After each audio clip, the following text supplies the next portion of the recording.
I'm Farha. I'm from Anantapur, Andhra Pradesh. I completed my graduation from SSB and Degree College as in BSc Computer Science and pass out year is 2023. I have joined Jspiders as an incubation student in the month of March. Today I got placed in the company called Katpro Technologies as a Python full stack developer. Here also I have to course on Python full stack development only. So whatever I have studied, that only I got. I'm starting my career, whatever I have studied.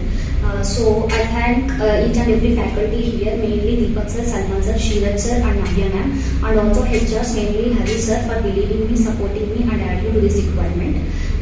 They are really helpful to me, and I also thank my family members, my friends, my PG mates, those who are studying along with me, and also my well-wisher for supporting me each and every time whenever I get depressed.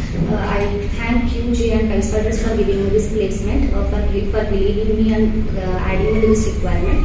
So I suggest to everyone, if you really are willing to enter into IT sector, I suggest to join Jspiders Hebbal branch, because here you can get enough skills to prove yourself, to improve your skills, to get a well career. So I suggest you to join here. Thank you very much.